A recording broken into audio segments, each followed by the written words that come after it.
Salut à tous, je suis très heureux de vous retrouver, bienvenue pour cette nouvelle vidéo coup de théâtre.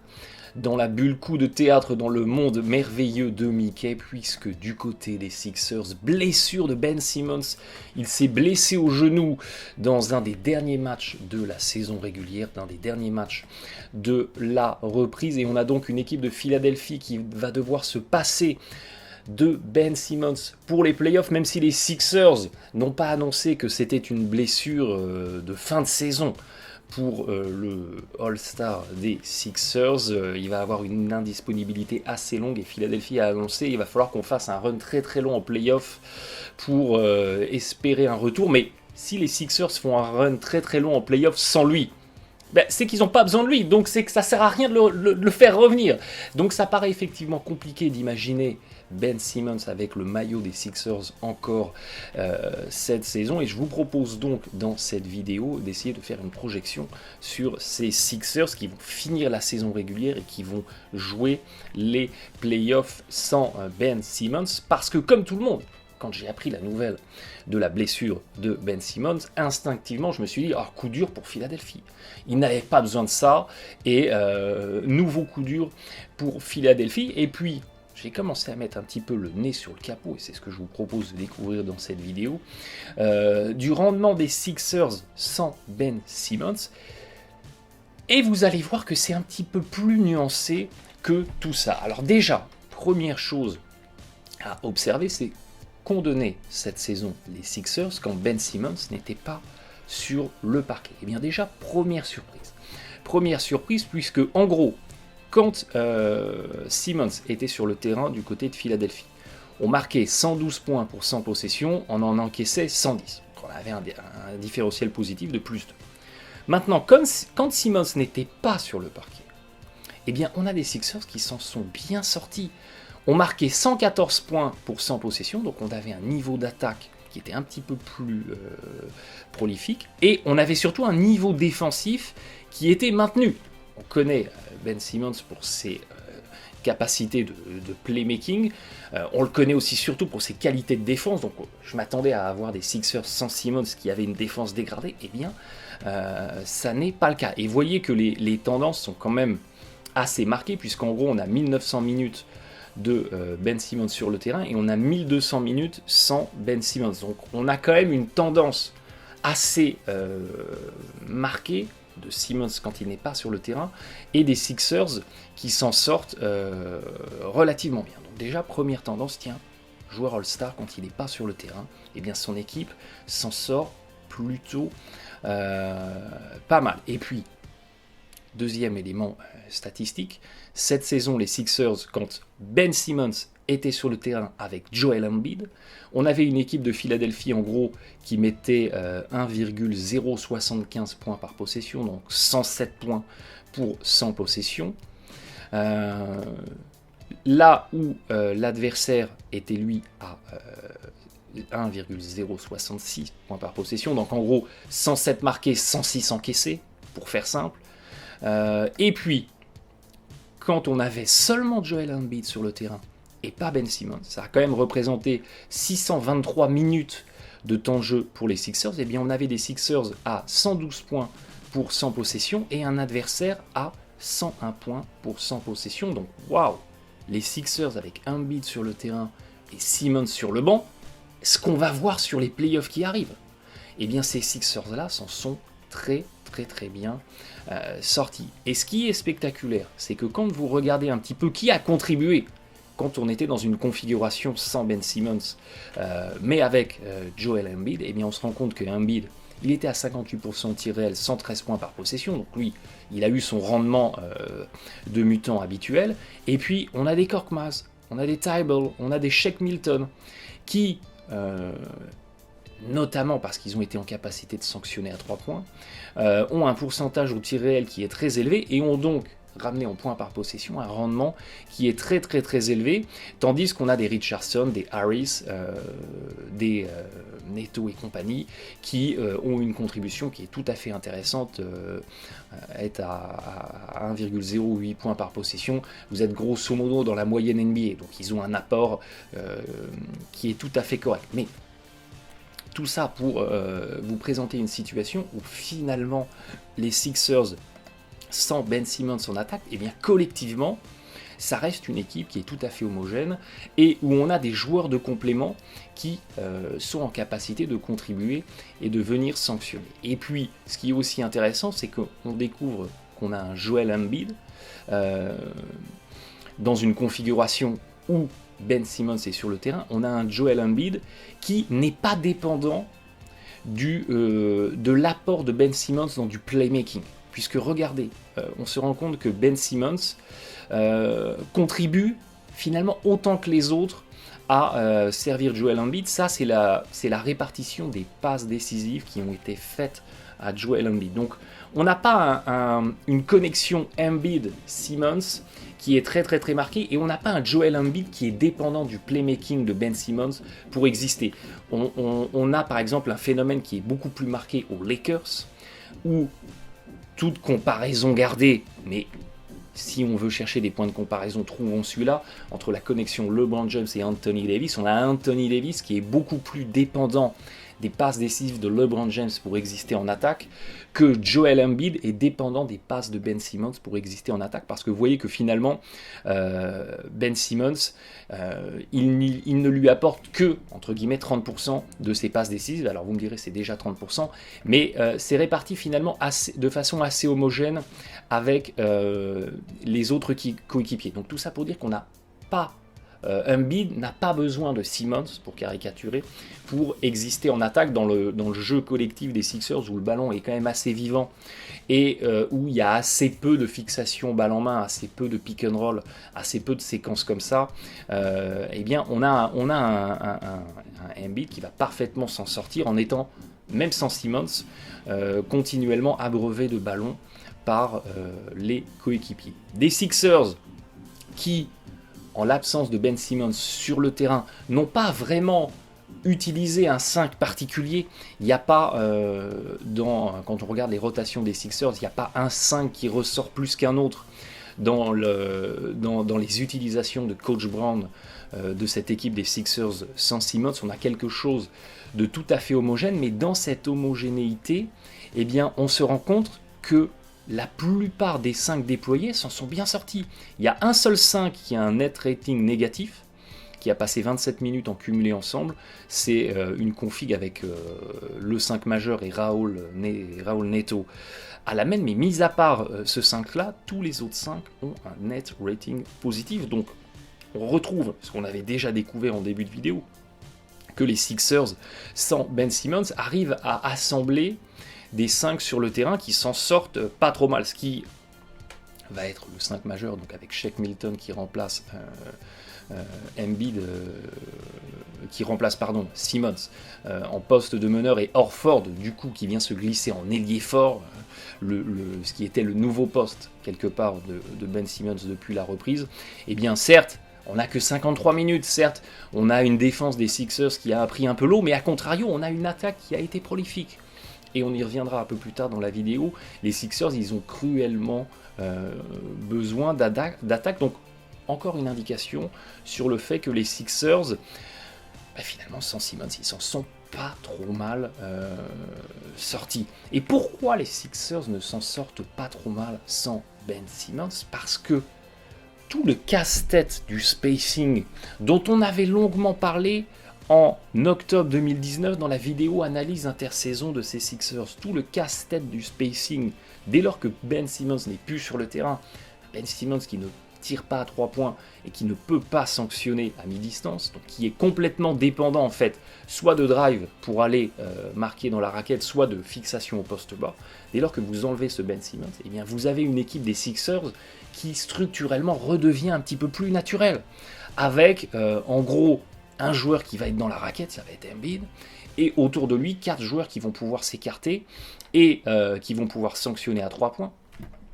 On inclut Horford dans ce joueur qui peut s'écarter et sanctionner à 3 points, ou des joueurs qui sont à la périphérie et qui peuvent driver. On sait que le jeu des Sixers, il y a pas mal de mouvements sans ballon à la périphérie, avec pas mal de hand-off, avec pas mal de séquences où on va recouper vers le cercle dans des backdoors, un peu comme les Denver Nuggets. Tout ça, finalement, paraît beaucoup plus naturel, en fait, dès lors que vous sortez Ben Simmons de l'équation, parce qu'en gros, vous vous retrouvez dans ce schéma-là, avec un Embiid qui va maintenant avoir la raquette exclusivement pour lui, par des séquences où on va s'interchanger. On peut imaginer un Embiid qui reste un peu à l'extérieur et c'est Horford qui va prendre la raquette, mais globalement c'est plus naturel, et autour de lui, vous avez 4 joueurs qui peuvent décemment sanctionner à 3 points. Et vous laissez un Embiid en ancrage dans la raquette, et vous avez derrière tout un supporting cast, de joueurs que vous pouvez interchanger sur ces 4 positions extérieures, qui peuvent apporter de l'efficacité derrière la ligne à 3 points. Ça, c'est les pourcentages de réussite sur du catch and shoot à 3 points, donc sur des renversements, sur des sorties d'écran ou sur tout ce que vous voulez. Dès qu'il y a un catch and shoot, eh bien, vous voyez qu'on a quand même, un Korkmaz qui arrive à 43%, un Tobias Harris à 38%, un Shake Milton à 44%. Et puis on a Horford, Richardson, Mike Scott qui sont, c'est pas folichon, mais c'est des pourcentages de réussite qui sont corrects. Ça va être un plus gros dilemme pour la défense de lâcher Josh Richardson à 34% à 3 points pour venir doubler sur un beat dans la raquette, que de lâcher Ben Simmons qui ne pouvait pas sanctionner à 3 points. Donc il y a effectivement une structure des Sixers qui redevient un petit peu plus naturelle, qui devient un peu plus conforme à ce que est le basket NBA en 2020, dès lors que vous sortez Ben Simmons de l'équation. Et puis il y a une autre chose qu'il faut avoir en tête. On en a parlé plein de fois, mais remettons-le sur la table parce que c'est un sujet qui continue d'être un sujet qui fâche pour les Sixers. Il y a toujours la problématique du jeu en transition, du jeu en contre-attaque, où Philadelphie est classée 22e équipe de la NBA en efficacité. Et ça, c'est une vraie aberration pour les Sixers, et c'est un problème qui est récurrent. Ça n'est pas que cette saison, ça fait 3-4 saisons, depuis que les Sixers sont sur la config Ben Simmons, Joel Embiid, ça fait 2-3 saisons, disons, que les Sixers ont des problématiques en contre-attaque, en transition, et c'est un vrai sujet, parce que c'est l'une des meilleures défenses de la NBA, donc c'est l'une des défenses qui force le plus de tirs compliqués, qui arrache le plus de rebonds, qui force le plus de pertes de balles, donc qui a le plus d'opportunités de trouver du jeu rapide en contre-attaque, d'aller trouver des paniers faciles, et les Sixers n'arrivent pas à exploiter ces paniers faciles pour aller trouver des points à haut pourcentage qui tireraient leur attaque vers le haut. Et ça, c'est toujours un casse-tête. Il y a Utah, par exemple, on en a parlé sur Twitter, il y a Utah qui est dans la même situation. C'est une assez bonne défense NBA. Et c'est pareil, Utah, ils sont très très faibles en transition et ils gaspillent comme ça des munitions, ils gaspillent des opportunités qui pourraient permettre à leur attaque d'être encore meilleure. Et pourquoi les Sixers sont mauvais en transition? On ne peut pas tout imputer à Ben Simmons, mais Ben Simmons est un des facteurs de l'équation parce qu'on a un Ben Simmons qui a un rendement en jeu en transition, en contre-attaque, qui est assez faible. Il est assez faible pour 2 raisons. La première, parce que sur les contre-attaques des Sixers, eh bien, on a très souvent un Ben Simmons qui est porteur de balle, et quand il est porteur de balle, eh bien, il va générer 27% de ballons perdus. Donc une contre-attaque sur 4 des Sixers finit dans les gradins, et ça c'est juste catastrophique. Et on a surtout on a aussi un Ben Simmons qui, quand il est porteur de balle sur la contre-attaque et que finalement il va jouer pour lui, il va essayer de fixer, et puis la défense ne vient pas sur lui, il essaye de finir fort, ses pourcentages de réussite, 57% en contre-attaque, c'est un pourcentage de réussite qui est assez faible, ces pourcentages de réussite sont assez faibles, et puis enfin, quand il y a une faute qui est faite sur lui, et ça arrive souvent, regardez, quand il est en contre-attaque, il y a à peu près, quand il est porteur de balle, 15% de possessions qui finissent par une provocation de faute. On a un Ben Simmons qui est mauvais au lancer franc, et dès lors qu'on fait faute sur lui, eh bien on a un rendement au lancer franc derrière qui est faible, et donc on ne va pas chercher de points au pourcentage. Et moi je suis défenseur NBA, j'ai Ben Simmons qui arrive face à moi en contre-attaque, je suis tenté de faire faute sur lui, parce que plutôt que de laisser un 2 points facile, je l'envoie sur la ligne des lancers, où il va être en difficulté. Donc certes, on a un Ben Simmons qui a des capacités de playmaking, qui a des capacités d'aller trouver des coéquipiers, d'aller faire des passes qui sont extrêmement valorisées. Mais on a aussi un Ben Simmons qui perd beaucoup de ballons, qui a du mal quand il doit finir lui-même et qui, dès qu'il est victime de fautes, quelque part pénalise son équipe. Et ça, en fait, ça tire l'équipe des Sixers vers le bas en transition et ça plombe le rendement de l'équipe. Donc, on continue de voir sur le net, on en a déjà parlé plein de fois, mais on continue de voir sur le net fleurir mais Ben Simmons, il est incroyable en transition. C'est un petit peu plus nuancé que ça, vous le savez, on en a parlé maintenant plein de fois. Donc dès lors en fait que vous sortez Ben Simmons de l'équation, certes les Sixers ils vont peut-être perdre un petit peu de qualité de playmaking sur la contre-attaque, mais ce qu'ils vont perdre en capacité de playmaking, ils vont le gagner en rigueur, parce qu'il y aura un petit peu moins de perte de balles. Vous voyez que Shake Milton, alors certes l'échantillon il est beaucoup plus restreint, mais quand on a eu Shake Milton qui a été porteur de balles sur la transition, on a eu 20% de ballons perdus. Alors c'est déjà 20%, vous me direz, mais c'est à peu près dans la tendance de la NBA pour des porteurs de balles en contre-attaque, on est entre 15 et 18%. Mais surtout, on a un Shake Milton qui peut sanctionner à 3 points, qui peut finir fort en dessous et qui a finalement un pourcentage au tir pondéré à 66%.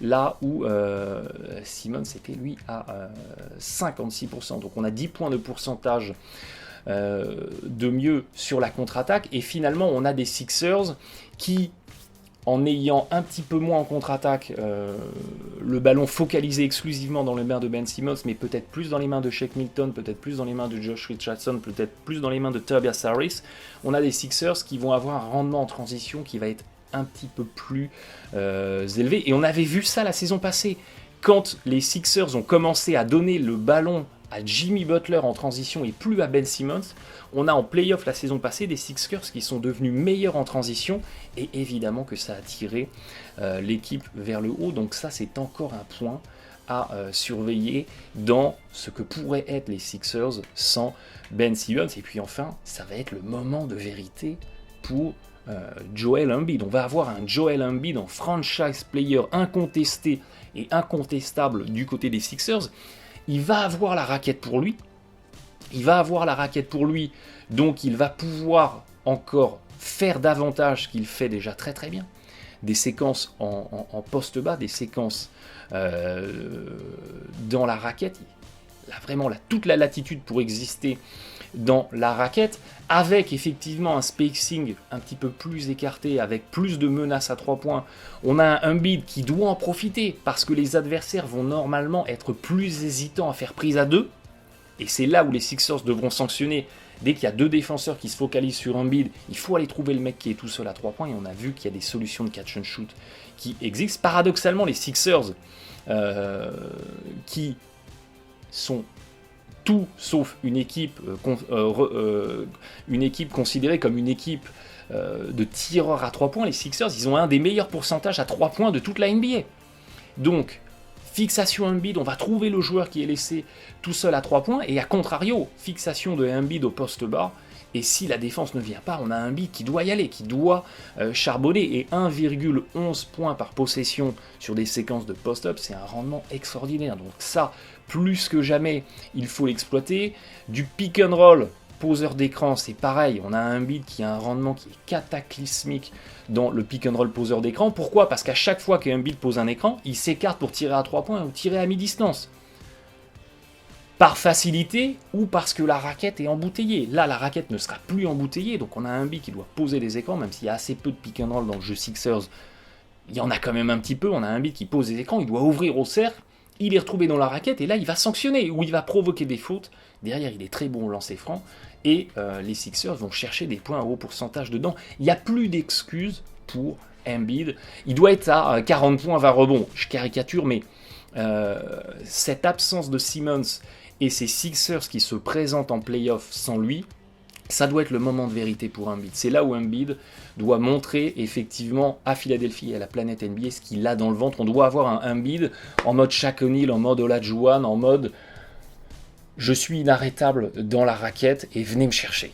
Voilà le visage que doit présenter Embiid. C'est son moment, les Sixers ont besoin de lui. Il doit être le point d'ancrage plus que jamais de l'équipe. On sait qu'il était déjà en défense, mais là, il doit le devenir plus que jamais en attaque. Les Sixers étaient déjà dans une situation compliquée. Ils ont globalement jusqu'à présent fait une saison, ne mâchons pas nos mots, qui est assez décevante.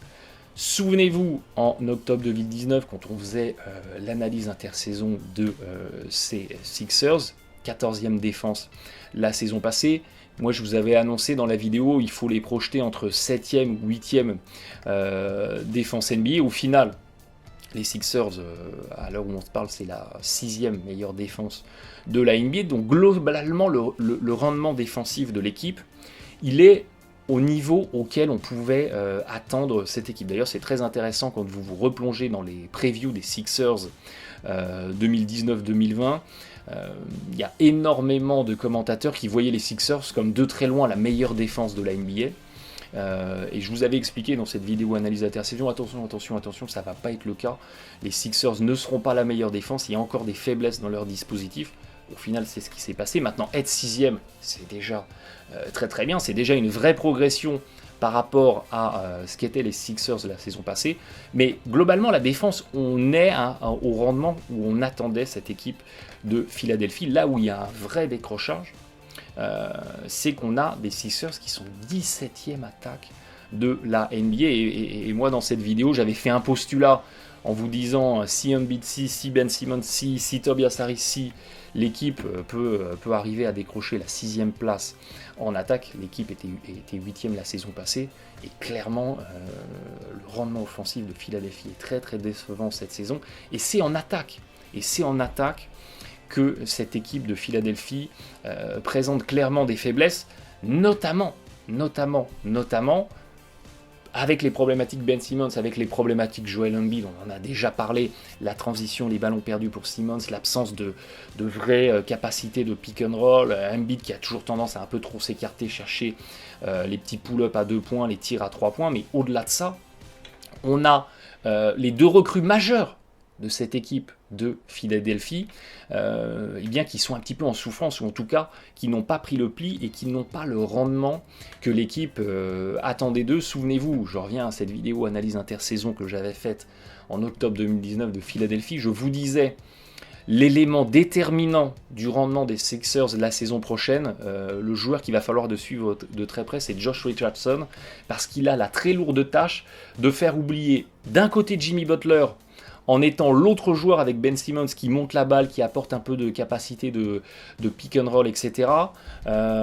Et en même temps qu'il doit faire oublier Jimmy Butler, il devait faire oublier JJ Redick pour des capacités de vous renverser sur moi, je sanctionne à 3 points. Et on a au final un Josh Richardson dont le pourcentage à 3 points a baissé cette saison. Donc pour le spacing Sixer, c'est toujours compliqué. Et puis, vous vous rendez compte que par rapport à ses contributions du côté de Miami la saison passée, on a un joueur qui est beaucoup moins impactant en attaque, son pourcentage au tir réel a baissé, et finalement il a eu du mal à peser en attaque dans le dispositif Sixers. Et puis de l'autre côté, mais ça on s'y attendait, on a un Al Horford qui s'est complètement noyé dans le jeu des Sixers parce qu'il est entre deux chaises. On a là un intérieur, pour le coup, qui était très très très polyvalent du côté des Celtics, qui pouvait ouvrir sur du pick and roll, finir fort au cercle, s'écarter, tirer à 3 points, qui pouvait faire plein de choses et qui s'est retrouvé entre deux chaises dans le jeu Sixers. Je suis pas vraiment intérieur, on m'oblige à jouer un petit peu de loin, et il s'est noyé là-dedans. Et regardez effectivement le pourcentage au tir réel de Al Horford, il a complètement sombré.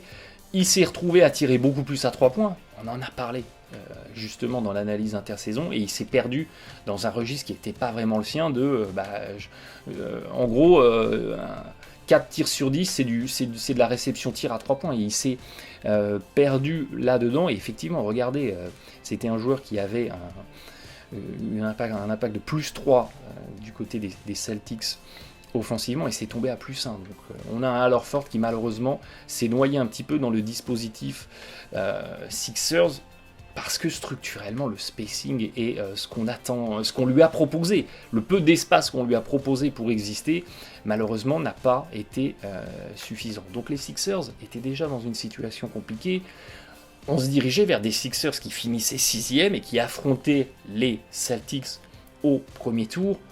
Et partons du principe que la logique aurait été respectée et les Sixers sortaient au premier tour.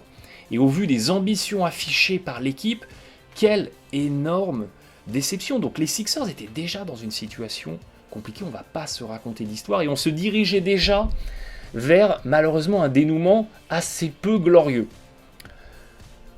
Situation compliquée, un joueur se blesse, la donne change, et est-ce que finalement, comme en physique où moins et moins ça fait plus, est-ce qu'on va pas avoir des Sixers qui, parce que la donne change et parce qu'ils étaient dans une situation déjà compliquée, eh bien ils vont pas se retrouver avec un mal pour un bien dans une situation qui est un petit peu plus profitable pour eux. Eh bien ça va être à suivre de très très près. Je serais très curieux de suivre en playoff ces Sixers sans Ben Simmons.